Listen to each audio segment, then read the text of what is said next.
Gracias por mantener la sintonía. Esto es Conexión 32. Voy a conversar con Miguel Vázquez Peña. Él es coordinador del sector externo de Luis Abinader en el Distrito Nacional. También ha anunciado que aspira a la diputación por la circunscripción número 1 del distrito, PRM. ¿Cómo estás, Miguel? Bien, Leila, encantado de Mucho tiempo que estar no te veo, aquí. además somos amigos. Sí, sí, Y eres una persona que viene del PRDismo desde que no tenían edad para votar. exacto. Por tu tío, ¿verdad? Tú eras, Del vientre, Peña Gómez era tu mi tío, abuelo, era tu sí, abuelo. sí, O el sea que, padre de mi madre.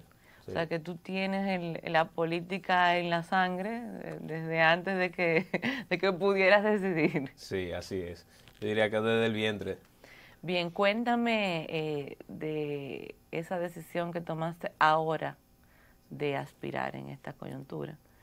Bueno, antes que todo, saludar a todos los televidentes que nos sintonizan en la mañana de hoy.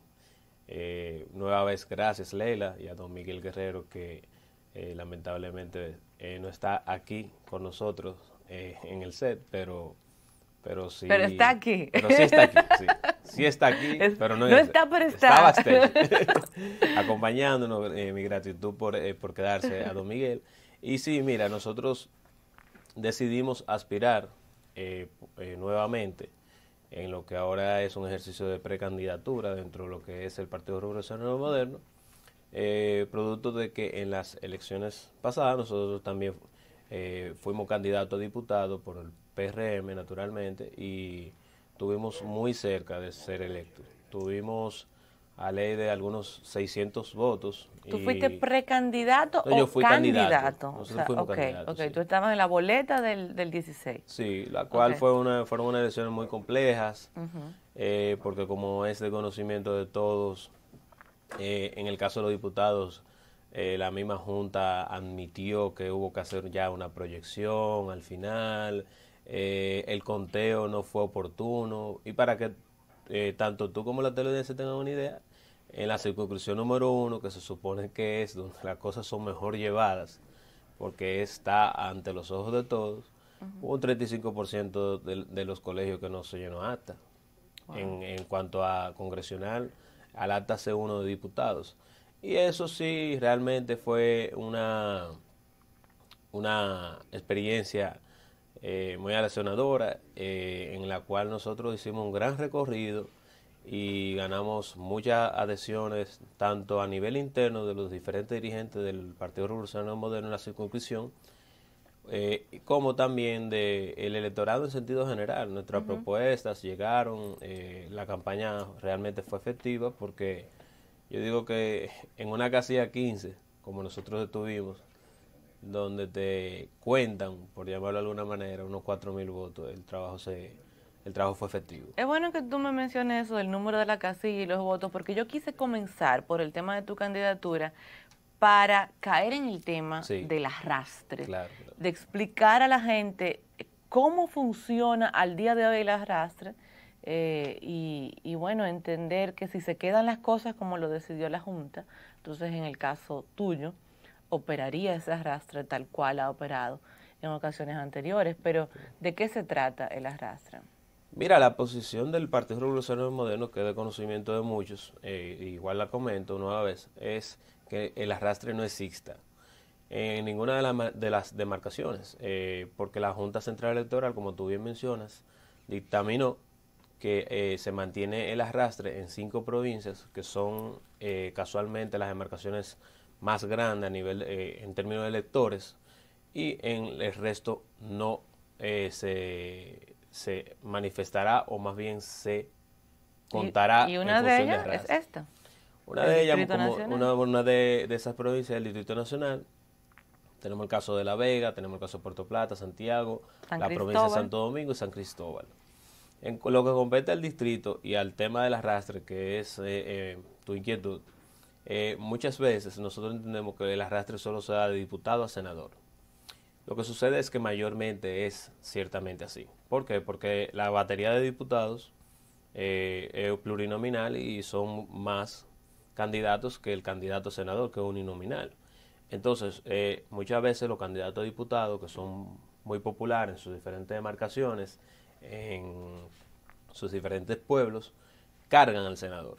Entonces se habla mucho del arrastre que impacta del diputado hacia el senador, porque O sea, el senador es el que hace la carpintería política. Al senador le conviene que los diputados que lleven la boleta sean muy populares.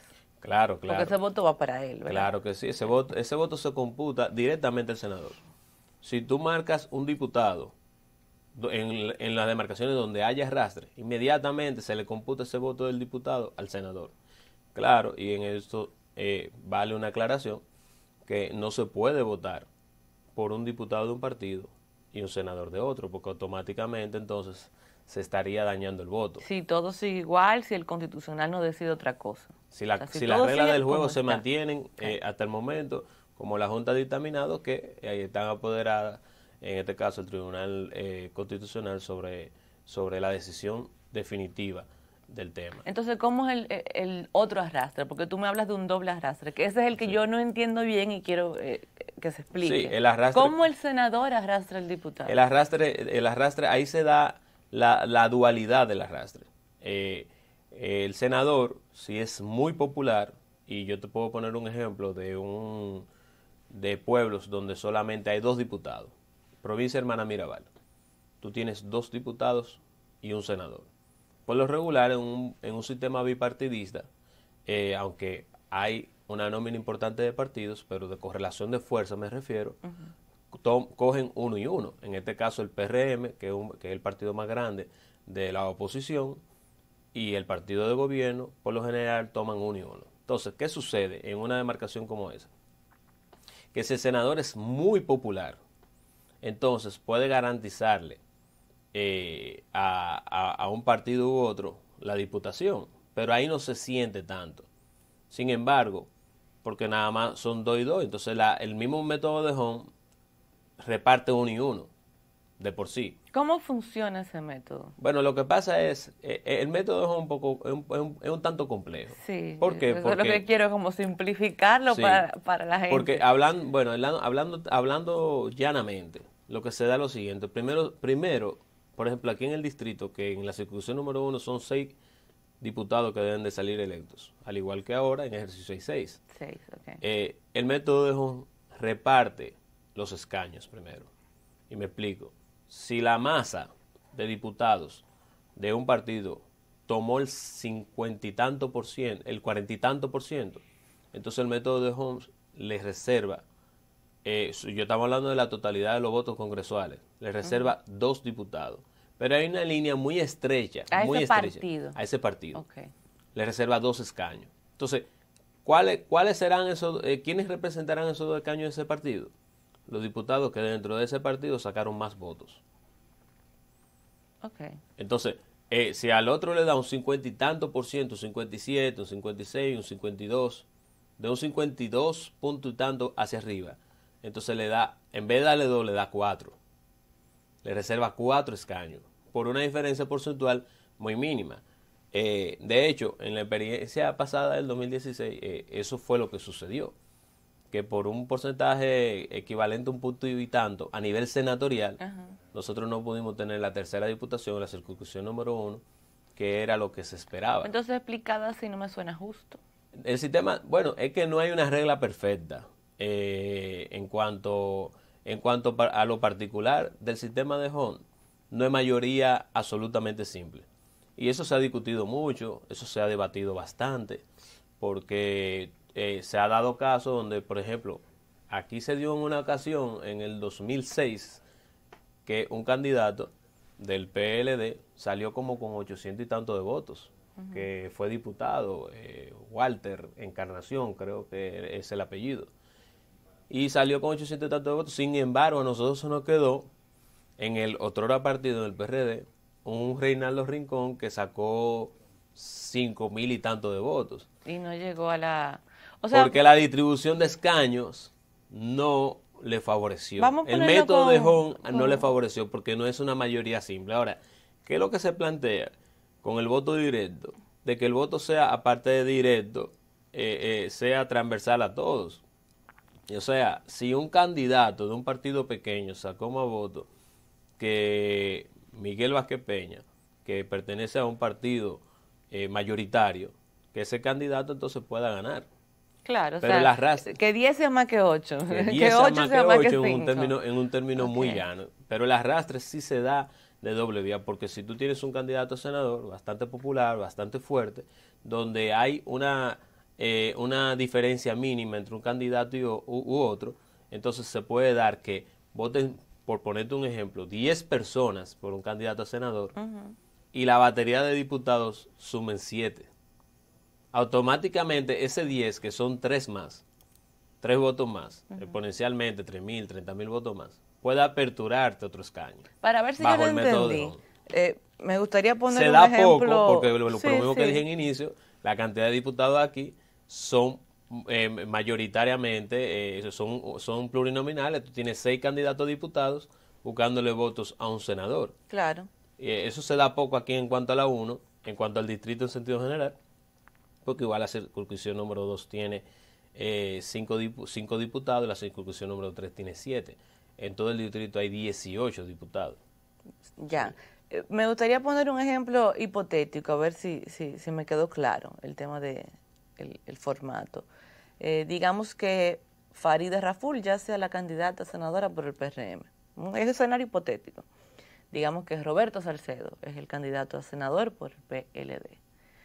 Digamos que, vamos a poner que Farideh gana, vamos a hacerlo al revés, a como está ahora, porque ahora mismo está un senador del PLD. Digamos que Farideh gana con un 57 y que Roberto saca un 40 y algo.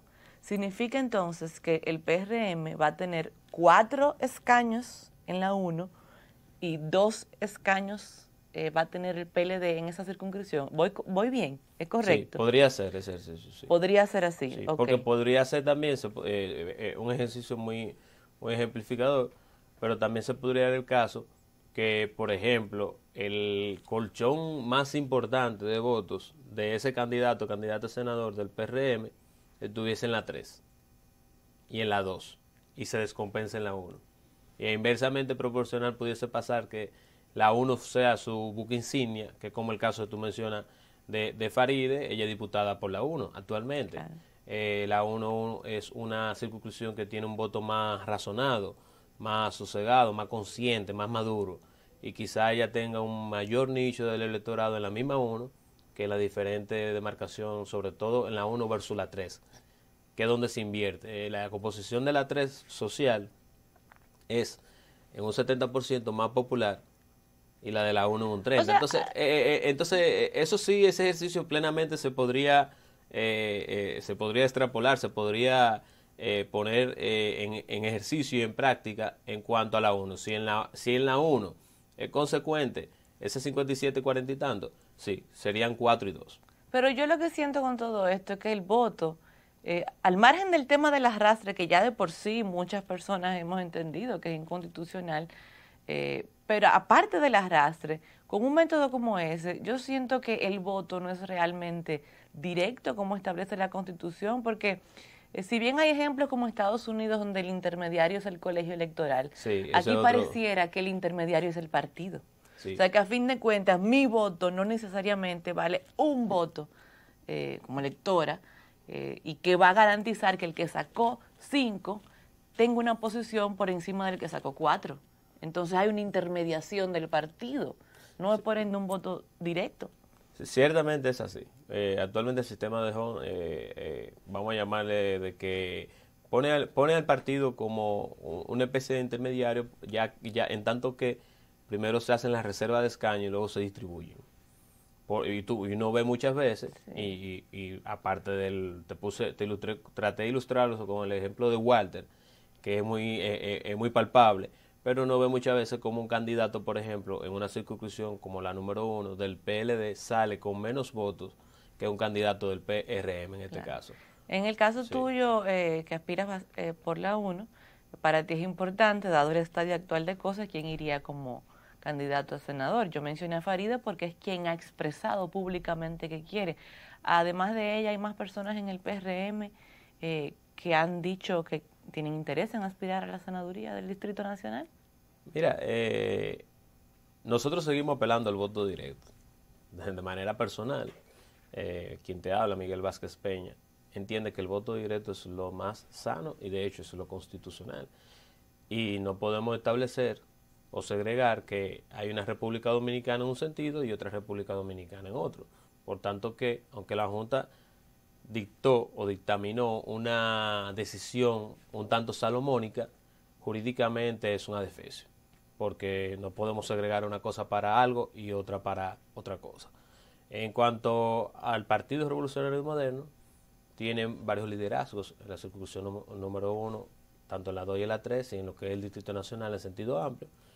Está el compañero Alberto Tala, que no ha manifestado públicamente su decisión de aspirar o no nueva vez por la senaduría, pero es un liderazgo que está ahí y que en su momento será una decisión de él o no el dar el paso. San Lobatón no está en eso, porque él Está aspiró Eduardo, la vez pasada. está Eduardo San Lobatón también, mejor conocido como Yayo, que tiene un liderazgo en el distrito, el cual todavía no ha decidido, por lo menos en mi conocimiento, de si va a aspirar o no por la senaduría. Él está ahora mismo encargándose de la parte de finanzas del partido y lo he visto más en esos aprestos que en la propia candidatura o precandidatura senatorial. Y esos rumores de redes sociales de Carolina Mejía como una opción también, ¿son ciertos? ¿Se ha hablado en el partido o son solo rumores? Carolina Mejía es un gran activo del Partido Revolucionario Moderno, de hecho es nuestra secretaria general.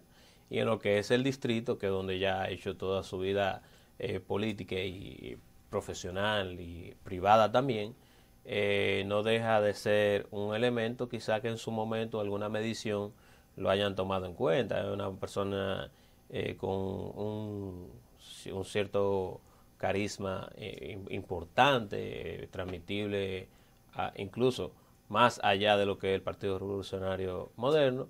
Y ella no es la que más se parece a su papá de los Mejía. Carolina es la que más se parece a su papá. Ciertamente ella tiene esa empatía de nuestro querido Hipólito Mejía.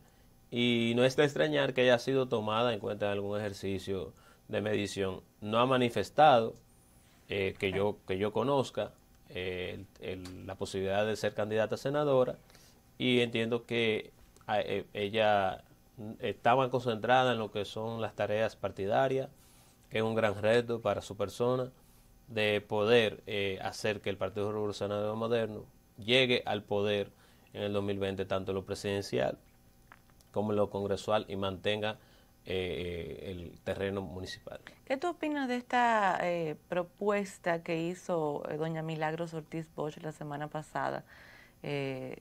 Estaba en Nueva York, estaba con la prensa y dijo que lo ideal sería que el PRM se ponga de acuerdo mediante consenso para decidir ahora que Luis Abinader sea el candidato y ya no tengan que someterlo a votación en primarias. ¿Qué tú crees de eso?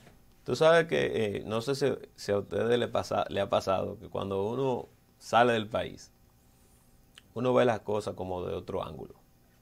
Inmediatamente uno sale. Entonces uno habla con la diáspora en España, si estamos hablando de Europa, que es donde está la diáspora más importante. Hay una diáspora importante en Italia. Y Nueva York, ni qué decir. Yo diría que Nueva York es una de las provincias más importantes del país. Es como una provincia casi. Sí, sí, ¿no? El nivel de electorado y el nivel de gente. personas dominicanas o de descendencia dominicana que viven en Nueva York es enorme. Creo que rondaban en un momento por algunos 400 y tantos por mil. Ahí, sí. No preciso el dato ahora, pero es muy amplio. Mucho más que muchas provincias del país. Exacto. Bueno, cuando tú tomas el sur, sumas 4 y ese ejercicio se lo hizo en una ocasión, electoralmente sumas 4 y 5 provincias del sur profundo y no te da lo que tiene Nueva York concentrado, y también Boston, que hay una parte de la diáspora importantemente radicada allí, a la cual nosotros le debemos mucho porque motoriza nuestra economía con remesas y son gente buena de trabajo, aunque algunas veces los actos dolosos sean lo que se resalten, pero no, el dominicano... Son desviaciones estándar. El dominicano es, donde quiera que está erradicado, es un ente activo de economía, de labor, de emprendimiento. Y en el caso de doña Milagros, que es donde va tu pregunta, yo entiendo que eso se dio porque en gran medida por ello. Porque cuando uno sale, como te decía inicialmente, del país, empieza a ver la cosa desde otra perspectiva. Pero también entiendo que sus declaraciones que fueron abordadas por la prensa, no fue una rueda de prensa, no fue ni siquiera algo que ella fue a anunciar. Pero es lo que ella piensa, pero porque ella no rectificó. Pero es su pensar, y claro, está en el derecho de, primero como ente político y como ciudadana, de tener el pensar que le plazca y le parezca. Y yo entiendo que va en sintonía de que doña Milagros entiende que nosotros si pudiésemos llegar a un entendimiento internamente entre nuestros dos principales líderes para no abocarnos a un proceso interno donde vamos a tener que gastar recursos importantes económicos y vamos a tener también que ir a un proceso donde nuestros recursos humanos podrían salir de una forma u otra. Uno nunca sabe cómo desenlaza un proceso interno y cómo lo asimila cada quien. O sea, que a ti te gusta la opción de doña Milagros. No hablando de los liderazgos, sino de los dirigentes medio y de base. Entonces, para evitar esas situaciones, lo ideal sería un entendimiento. Ahora bien, ese entendimiento, valga la redundancia, tiene que darse producto de un entendimiento, o sea, de un consenso y de la voluntad de ambas partes. El liderazgo del presidente Hipólito Mejía, y yo entiendo que doña Milagros en nada se quiso menospreciar o desdecir o disminuir lo que representa el liderazgo de Hipólito Mejía, que es tan importante en el PRM como el de Luis Abinader. Porque ese liderazgo de Luis y de Hipólito dentro de nuestro partido, nadie lo puede pesar. Uno podrá tener más posiciones partidarias producto de la última convención que nosotros pudimos celebrar internamente, otro podrá tener más favor del electorado del PRM y hacia afuera para ser candidato. Sí, y uno sabe quién es y uno sabe a qué se debe. Ahora, eso no quita que la familia PRMista considere, le tenga un gran afecto y le dé su sitial también como líder, al igual que Luis, al compañero Hipólito. O sea, que van a primaria, eso no es una opción. Bueno, eso es que eligen ahora, quien esté en política y tenga espíritu democrático, aunque apele a un entendimiento, un consenso, que yo reitero, es una salida, sería una salida ideal, tiene que entender y saber que es un derecho inherente al presidente Mejía el desistir de sus aspiraciones, que tiene un proyecto real, que tiene un proyecto que está caminando. Él no es el único, está Wellington, está Ramón Emilio Concepción. Sí, pero ella se refirió directamente al caso. Lo que quiero decir es que los otros tendrían que declinar también, porque ellos tienen derecho a querer competir, aunque no tengan un porcentaje. Ramón Emilio Concepción, no desconozco que se haya inscrito, pero en el caso de Wellington Arnaud, que viene con un trabajo también realizado, como él denomina, arando la tierra en las diferentes demarcaciones del país, tendría entonces que, en caso de que el presidente Mejía lo entendiese así, también entonces llegar a un entendimiento y declinar de esas aspiraciones. No parece que va a pasar nada. Y en resumida cuenta no participar, aunque ya el caso de Wellington se inscribió. Ya, bien. Sí. Miguel, gracias por acompañarme en esta mañana aquí en Conexión 32. Muy interesante todo el tema del método. Me alegra mucho que hayas podido explicar algunas cosas que yo sé que la mayoría, y me incluyo, teníamos confusión al respecto. Así que gracias por acompañarnos en esta mañana. Gracias a ti. A ustedes gracias por la sintonía. Nos despedimos por hoy, pero les deseamos un muy feliz resto del día y que mañana nos acompañen en otra entrega de Conexión 32.